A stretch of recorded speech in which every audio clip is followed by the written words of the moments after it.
श्रीमद् भागवत गीता के अध्याय 9 के श्लोक 6 में भगवान कहते हैं कि यथाकाश स्थितो नित्यम वायु सर्वत्र गो महान तथा सर्वाणि भूतानि मतस्थानि त्युपधारय।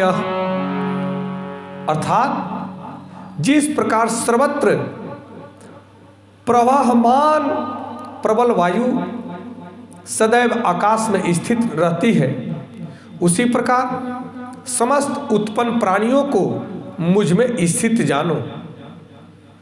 तात्पर्य है कि सामान्य जन के लिए यह समझ पाना कठिन है कि इतनी विशाल सृष्टि भगवान पर किस प्रकार आश्रित है, किंतु भगवान उदाहरण प्रस्तुत करते हैं जिससे हमें समझने में सहायता मिलती है कि आकाश हमारी कल्पना के लिए सबसे महान अभिव्यक्ति है और उस आकाश में वायु विराट जगत की सबसे महान अभिव्यक्ति है।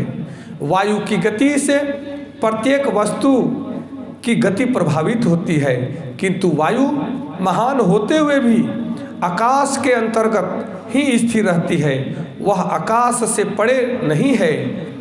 इसी प्रकार समस्त विचित्र विराट अभिव्यक्तियों का अस्तित्व भगवान की परम इच्छा के फल स्वरूप है और वे सब इस परम इच्छा के अधीन है। जैसा कि हम लोग प्रायः कहते हैं कि उनकी इच्छा के बिना एक पत्ता भी नहीं हिल सकता, इस प्रकार प्रत्येक वस्तु उनकी इच्छा के अधीन गतिशील है। उनकी ही इच्छा से सारी वस्तुएं उत्पन्न होती हैं, उनका पालन होता है और उनका संहार होता है। इतने पर भी वे प्रत्येक वस्तु से उसी तरह पृथक रहते हैं जिस प्रकार वायु के कार्यों से आकाश रहता है। नमस्कार, धन्यवाद, जय श्री कृष्ण।